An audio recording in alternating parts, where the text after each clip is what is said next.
Welcome to a walk through the book of Leviticus. We are in Leviticus 14:1 through 15:33.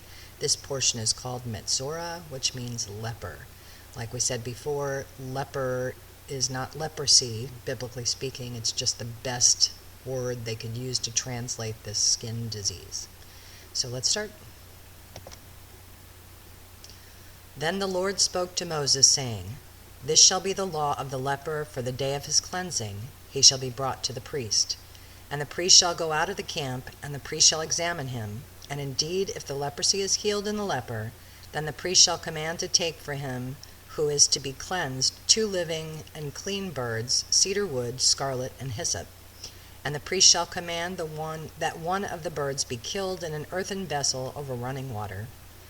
As for the living bird, he shall take it, the cedar wood, and the scarlet, and the hyssop, and dip them and the living bird in the blood of the bird that was killed over the running water. And he shall sprinkle it 7 times on him who is to be cleansed from the leprosy, and shall pronounce him clean, and shall let the living bird loose in the open field.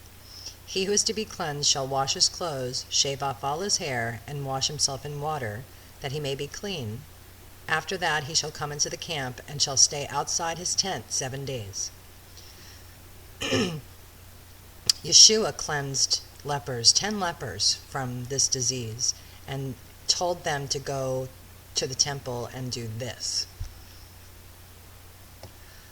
But on the 7th day he shall shave all the hair off his head, and his beard, and his eyebrows. All his hair he shall shave off. He shall wash his clothes, and wash his body in water, and he shall be clean. And on the 8th day he shall take 2 male lambs without blemish, 1 ewe lamb of the 1st year without blemish, 3/10 of an ephah of fine flour mixed with oil as a grain offering, and 1 log of oil. Then the priest who makes him clean shall present the man who is to be made clean, and those things before the Lord at the door of the tabernacle of meeting. And the priest shall take 1 male lamb, and offer it as a trespass offering, and the log of oil, and wave them as a wave offering before the Lord. Then he shall kill the lamb in the place where he kills the sin offering and the burnt offering, in a holy place. For as the sin offering is the priest's, so is the trespass offering. It is most holy. The priest shall take some of the blood of the trespass offering, and the priest shall put it on the tip of the right ear of him who is to be cleansed, on the thumb of his right hand, and on the big toe of his right foot. And the priest shall take some of the log of oil, and pour it into the palm of his own left hand. Then the priest shall dip his finger in the oil that is in his left hand, and shall sprinkle some of the oil with his finger 7 times before the Lord. And the rest of the oil in his hand the priest shall put some on the tip of the right ear of him who is to be cleansed, on the thumb of his right hand, and on the big toe of his right foot, on the blood of the trespass offering.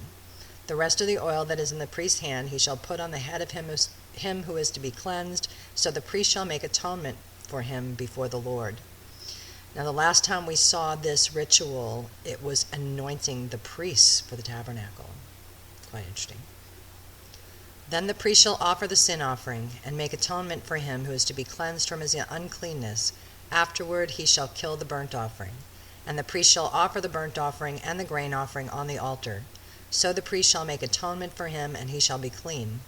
But if he is poor and cannot afford it, then he shall take 1 male lamb as a trespass offering to be waved, to make atonement for him, 1/10 of an ephah of fine flour mixed with oil as a grain offering, a log of oil, and 2 turtle doves or 2 young pigeons, such as he is able to afford. One shall be a sin offering, and the other a burnt offering. He shall then bring them to the priest on the 8th day for his cleansing, to the door of the tabernacle of meeting before the Lord. And the priest shall take the lamb of the trespass offering and the log of oil, and the priest shall wave them as a wave offering before the Lord. Then he shall kill the lamb of the trespass offering, and the priest shall take some of the blood of the trespass offering, and put it on the tip of the right ear of him who is to be cleansed, on the thumb of his right hand, and on the big toe of his right foot. And the priest shall pour some of the oil into the palm of his own left hand. Then the priest shall sprinkle with his right finger some of the oil that is in his left hand 7 times before the Lord. And the priest shall put some of the oil that is in his hand on the tip of the right ear of him who is to be cleansed, on the thumb of the right hand, and on the big toe of his right foot, on the place of the blood of the trespass offering. The rest of the oil that is in the priest's hands he shall put on the head of him who is to be cleansed, to make atonement for him before the Lord. And he shall offer 1 of the turtle doves or young pigeons, such as he can afford. such as he is able to afford. The one is a sin offering, and the other is a burnt offering with the grain offering. So the priest shall make atonement for him who is to be cleansed before the Lord. This is the law for one who has a leper sore, who cannot afford the usual cleansing. And the Lord spoke to Moses and Aaron, saying, When you have come into the land of Canaan, which I give you as possession, and I put the leprous plague in a house in the land of your possession, and he who owns the house comes and tells the priest, saying, It seems to me that there is some plague in the house. Then the priest shall command that they empty the house before the priest goes into it to examine the plague, that all that is in the house may not be made unclean. And afterward the priest shall go in to examine the house. Did you notice that God's saying that he is going to put the leper's plague in there as a test? And he shall examine the plague, and indeed if the plague is on the walls of the house with ingrained streaks, greenish or reddish, which appear to be deep in the wall, then the priest shall go out of the house to the door of the house and shut up the house 7 days. And the priest shall come again on the 7th day and look, and indeed if the plague has spread on the walls of the house, then the priest shall command that they take away the stones in which is the plague, and they shall cast them into an unclean place outside the city. And he shall cause the house to be scraped inside, all around, and the dust that they scrape off they shall pour out in an unclean place outside the city. Then they shall take other stones and put them in the place of those stones, and he shall take other mortar and plaster the house. Now if the plague comes back and breaks out in the house, after he has taken away the stones, after he has scraped the house, and after it is plastered, then the priest shall come and look, and indeed if the plague has spread in the house, it is an active leprosy in the house, it is unclean.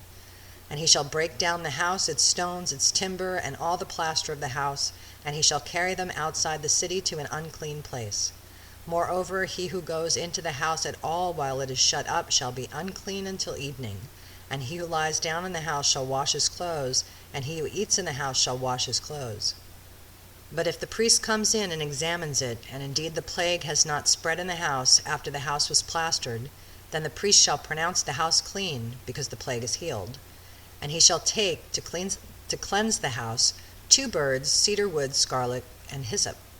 And he shall kill one of the birds in an earthen vessel over running water, and he shall take the cedar wood, the hyssop, the scarlet, and the living bird, and dip them in the blood of the slain bird, and in the running water, and sprinkle the house 7 times.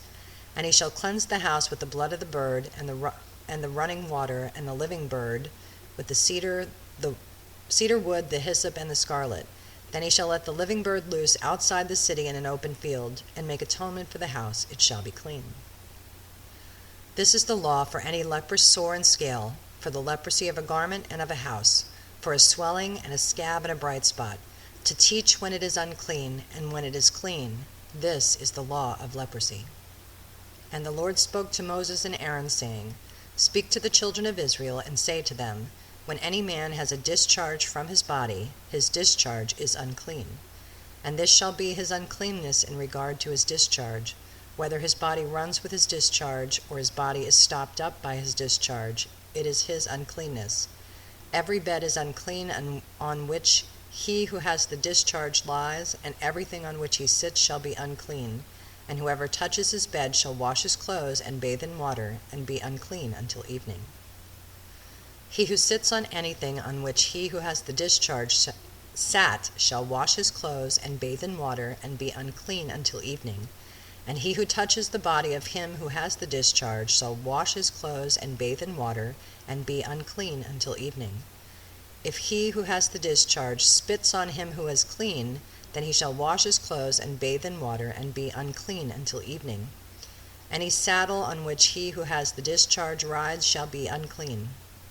Whoever touches anything that was under him shall be unclean until evening. He who carries any of those things shall wash his clothes and bathe in water, and be unclean until evening. And whomever the one who has the discharge touches, and has not rinsed his hands in water, he shall wash his clothes and bathe in water, and be unclean until evening. The vessel of earth that he who has the discharge touches shall be broken, and every vessel of wood shall be rinsed in water. And when he who has a discharge is cleansed of his discharge, then he shall count for himself 7 days for his cleansing, wash his clothes, and bathe his body in running water, then he shall be clean. On the 8th day he shall take for himself 2 turtle doves or 2 young pigeons, and come before the Lord to the door of the tabernacle of meeting, and give them to the priest. Then the priest shall offer them, the one as a sin offering, and the other as a burnt offering. So the priest shall make atonement for him before the Lord because of his discharge. Now, a lot of this unclean has to do with the tabernacle. God is a holy God. He cannot be in the presence of death. And so it was very important to people during this time to know when they were clean and when they were unclean. It's not as important today, but there are still very good principles in here to know and to incorporate the best you can. If any man has an emission of semen, then he shall wash all his body in water and be unclean until evening. And any garment and any leather on which there is semen, it shall be washed with water and be unclean until evening. Also when a woman lies with a man, and there is an emission of semen, they shall bathe in water and be unclean until evening. If a woman has a discharge, and the discharge from her body is blood, she shall be set apart 7 days, and whoever touches her shall be unclean until evening. Everything that she lies on during her impurity shall be unclean. Also everything that she sits on shall be unclean. Whoever touches her bed shall wash his clothes and bathe in water and be unclean until evening. And whoever touches anything that she sat on shall wash his clothes and bathe in water and be unclean until evening.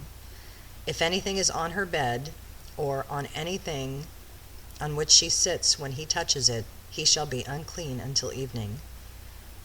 And if any man lies with her at all, so that her impurity is on him, he shall be unclean 7 days, and every bed on which he lies shall be unclean.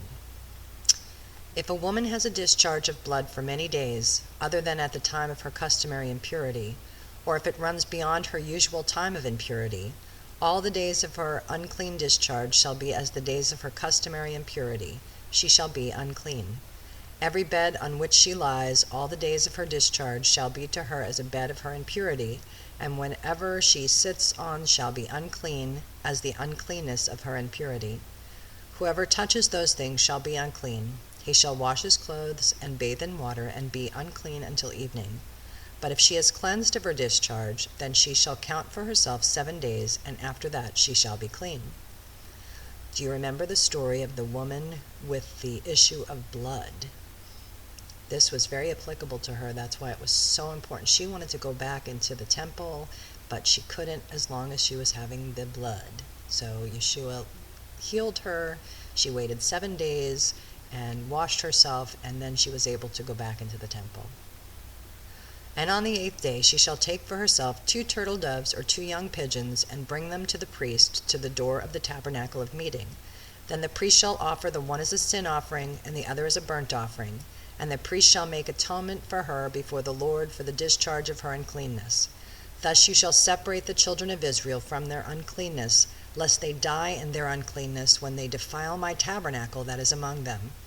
This is the law for one who has a discharge, and for him who emits semen and is unclean thereby, and for her who is indisposed because of her customary impurity, and for the one who has a discharge, either man or woman, and for him who lies with her who is unclean. Well, that is the end of this portion, and the Bible talks about every issue of life.